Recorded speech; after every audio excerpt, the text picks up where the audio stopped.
could. Just imagine that. But Beatrix was not as lonely as you might think. She had the friendship she felt for all the animals and plants she met on her rambles through the countryside. Beatrix's family took long holidays in Scotland and the Lake District, and she brought the countryside back to London by taming wild rabbits as pets. She kept country mice in a cage, and also lizards and snakes, and even a pet bat. How cool is that? In the countryside, Beatrix loved to spend hours out of doors. She drew detailed pictures of the plants and the animals she found. She wanted to know everything about the natural world. She planned to be a scientist when she grew up. But Beatrix was young more than 100 years ago, and it wasn't considered proper for a middle-class girl to have a job, particularly as a scientist. So Beatrix's parents were very concerned that she would grow up to be a proper young lady. No one encouraged her to draw animals and plants, but Beatrix kept studying her friends in the natural world on her own. The drawings and paintings she made were greatly respected by scientists who wanted to learn more about animals and plants and appreciated a close and careful look at nature. Beatrix was especially interested in mushrooms and mosses, and by observing these plants, she discovered that the lichen that grows on rocks and trees is actually a combination of a moss and a fungus. Her scientific sketches of nature, even though they helped make discoveries, were not the same as having a real job as a scientist.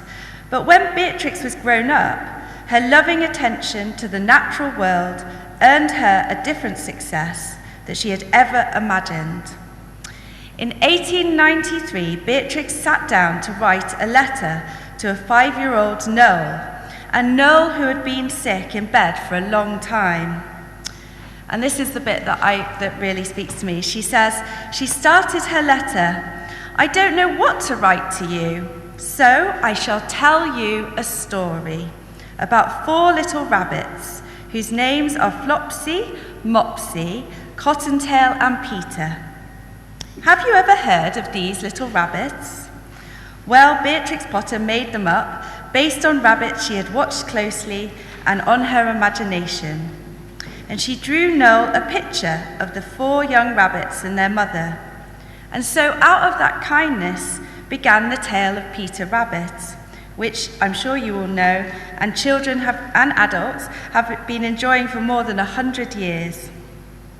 Beatrix wrote and illustrated 22 more books, all about the animals that had been her friends in the countryside, so hedgehogs, frogs, ducks, house mice and field mice and squirrels.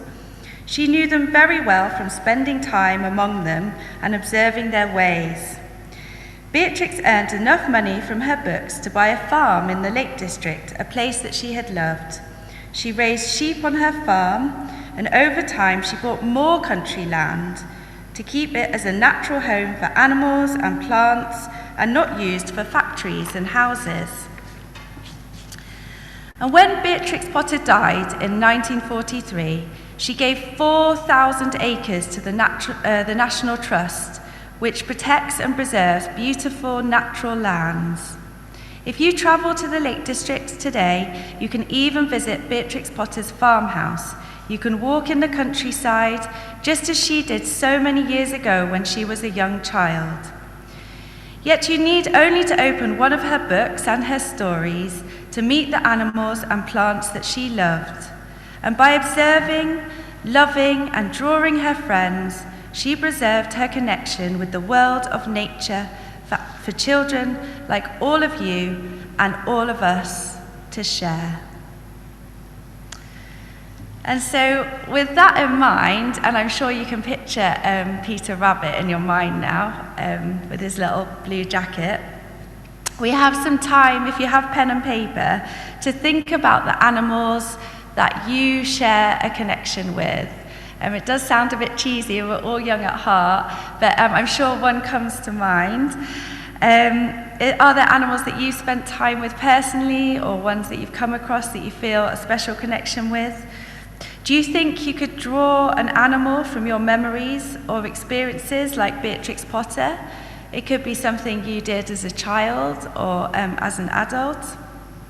If you could have a minute now to have a go at drawing one, or just if you don't want to draw one, you could write about it or just have a little think about it to yourself. So John, if you wanted to play some music while people are having a think about their animals, I can't stop thinking about a spider, but I'm sure you have different animals in mind. Or a pet bat.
Thank you, John. Thank you, Katie.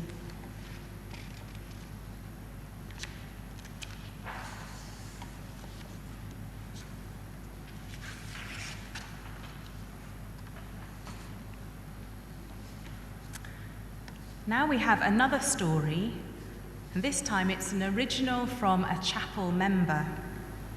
Rebecca is one of our youngest chapel members. She's 9 years old, and she comes to chapel with her brother Alex and their mum, Sabrina.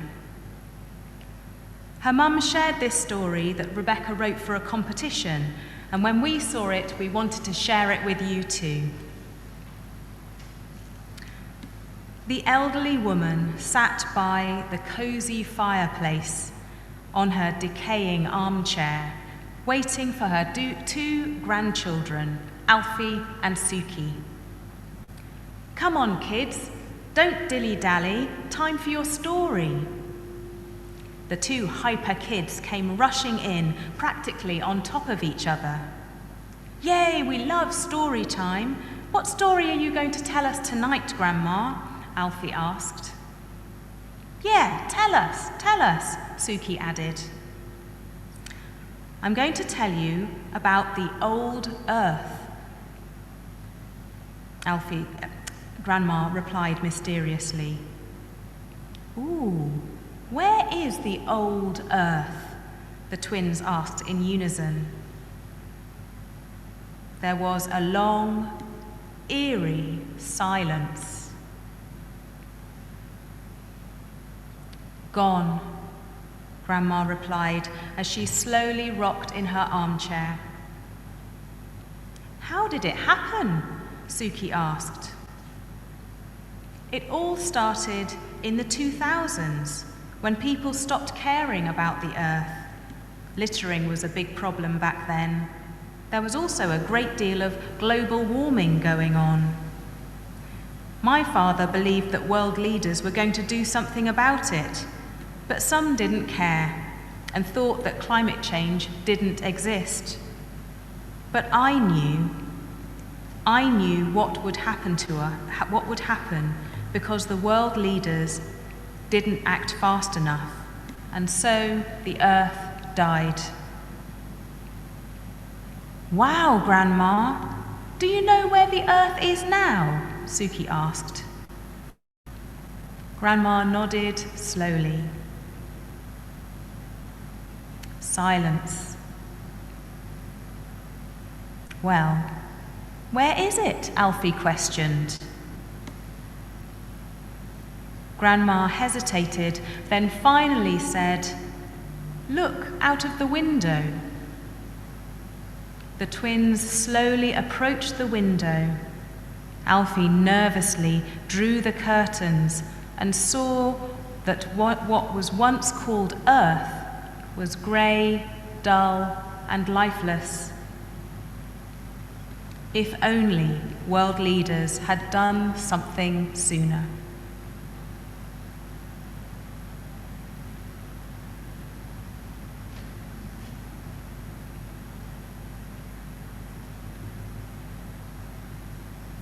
Rebecca used her imagination to write that wonderful story. She imagined what the world might be like when she's older, old enough to be a grandmother. I think Rebecca has given us a lot to think about. And now we're going to have some quiet time to think of the joys and concerns, the happy and sad things which are in our hearts, and maybe what we might want to do now that we've heard Rebecca's story. And after a minute or so of silence, John will play a little more music for us.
We have one final activity, and here we're going to be making up our own stories. So I hope you have your pen and paper ready. This is how it's going to work. I will start by saying something, and you have to finish off the sentence. And then I'll say something else, and you finish the line. You can do this by writing it down, or if you're at home and you don't want to write, maybe you can talk to someone near you about it. This is just for fun, remember, so don't stress about getting it right exactly. So, if you're ready, let's begin. Once upon a time in a, and this could be a town, a forest, a living room, even a spaceship. So, once upon a time in a.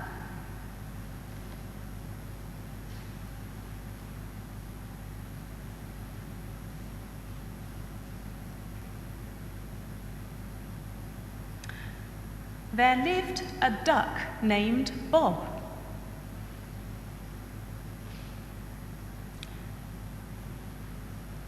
His friend was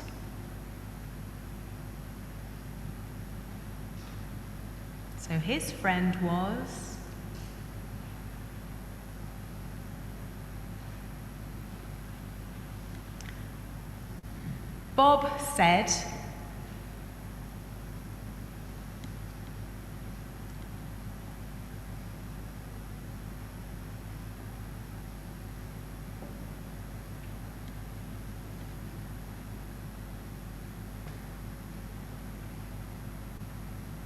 and his friend replied,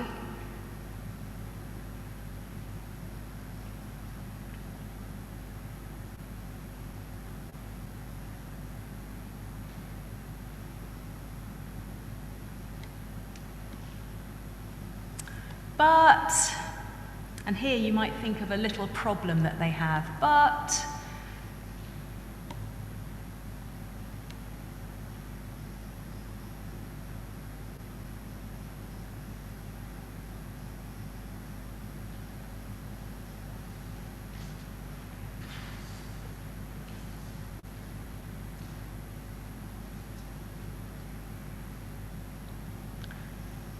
so they both decided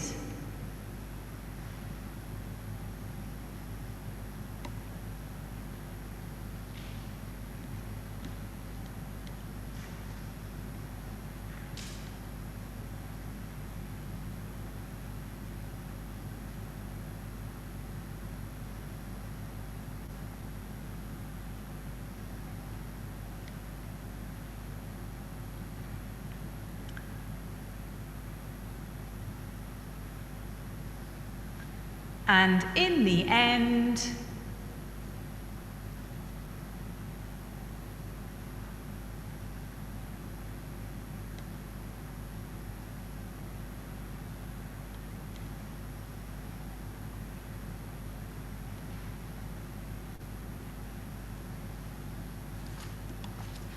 the end.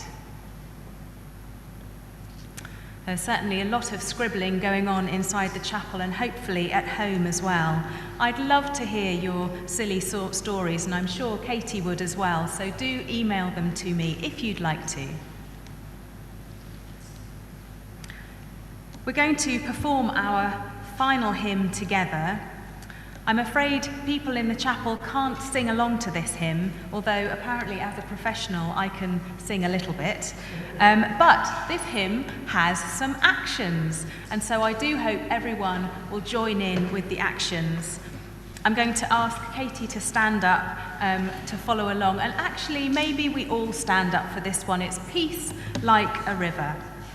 And I'll just give you a warning of what the actions are. So we're going to go peace like a river. So it's peace like a river. And then love like the ocean. So love like the ocean. And then joy like a fountain. Joy like a fountain. So, now we've got that, over to you, John.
I love that. I wish we could do that again.